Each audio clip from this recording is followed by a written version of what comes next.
Hi friends, welcome to GSR Maths Academy. Now we are going to discuss the next problem. So this ఒక స్తూపం యొక్క ఘన పరిమాణము 325 పై centimetres cube అయిన మరియు దాని యొక్క వ్యాసార్థము 5 సెంటీమీటర్స్ అయితే దాని ఎత్తు కనుక్కోమంటున్నాం. దాని ఎత్తు కనుక్కోమంటున్నాం. ఎలా కనుక్కుంటాం మనం హైట్‌ని? అంటే ఫస్ట్‌లీ మనకు అర్థం చేసుకోవాల్సింది ఏంటంటే అసలు ఏమి ఇచ్చాడో మనం ఏం కనుక్కోవాలి. ఓకే. మనకేమిచ్చాడు? ఘనపరిమాణం ఇచ్చాడు. దేని యొక్క ఘనపరిమాణం? స్తూపం యొక్క ఘనపరిమాణం. ఓకే. స్తూప ఘనపరిమాణం. ఘనపరిమాణం ఇచ్చాడు. మనకెంతిచ్చాడు? 325 సెంటీమీటర్స్ క్యూబ్. ఓకేనా? Cubic centimetres.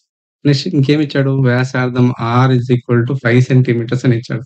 మనం కనుక్కోవాల్సింది హైట్. సో, స్తూప ఘనపరిమాణం యొక్క ఫార్ములా ఏంటి? అదేంటి?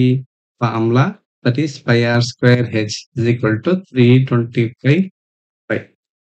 ఈ పైన పంపించేస్తే ఇది మల్టిప్లైయర్ కాబట్టి అటు పోతే డినామినేటర్ అవుతుంది. దానికంటే ముందు ఇక్కడ r ప్లేస్‌లో నేనేం చేస్తున్నానంటే పైని సబ్స్టిట్యూట్ చేస్తున్నాను. Pi square into height h = 325 pi by pi. ఈ పై క్యాన్సిల్ అయిపోతుంది. మనకి 25 ఇంటూ హైట్ = 325 వస్తుంది. ఈ 25 అనేది మల్టిప్లైయర్. ఈ 25 అనేది మల్టిప్లైయర్. ఈ 25 ఇటు ట్రాన్స్‌పోజ్ చేస్తే ఏమవుతుందది?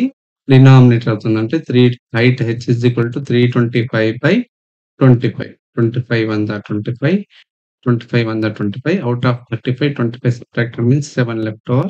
Then it becomes 75. 25 3 the. So from this height is equals to 13 centimeters. So option 3 is the correct one. ఓకేనా? నెక్స్ట్ క్వెషన్ చూడండి. క్రింది వానిలో ఏ అక్షరానికి సౌష్టవ రేఖ లేదు. ఏ అక్షరానికి సౌష్టవ రేఖ లేదు. చూడండి ఈకి సౌష్టవ రేఖ ఉంది. హారిజాంటల్. నెక్స్ట్ జెడ్‌కి ఉండదు. హెచ్‌కి ఉంటుంది. ఏ కూడా ఉంటుంది. సో దేనికి ఉండదు? జెడ్ అనే దానికి జెడ్ అనే అక్షరానికి సౌష్టవ రేఖ లేదు. కాబట్టి దీనికి ఆన్సర్ ఏంటి? Second option is the correct one. Okay. So the next question. Next question చూడండి. ఒక సమద్విబాహు త్రిభుజంలో ఆధార కోణాలలో ఒకటి 55 డిగ్రీస్ అయితే దాని శిఖరాగ్ర కోణం ఎంత?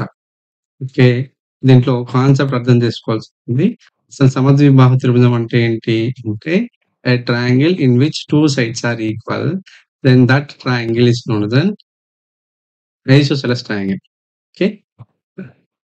సమద్విబాహు త్రిభుజం అంటే ఒక ట్రయాంగిల్‌లోని ఏవైనా 2 భుజాలు సమానమైనట్లయితే దాన్ని ఏమంటామంటే సమద్విబాహు త్రిభుజము అంటాం. ఈ సమద్విబాహు త్రిభుజంలో 2 భుజాలు సమానము. ఓకేనా? నేనేమనుకుంటున్నాను ట్రయాంగిల్ ఏబీసీలో AB = AC అవుతుంది. అండ్ మనకేమిచ్చాడు? ఒక ఆధార కోణము అంటే ఒక భూకోణం ఇచ్చాడు. ఓకేనా? దీంట్లో ఒక యాంగిల్ 55 డిగ్రీస్ ఇచ్చినాడు. సో మనం కనుక్కోవాల్సిందేంటి?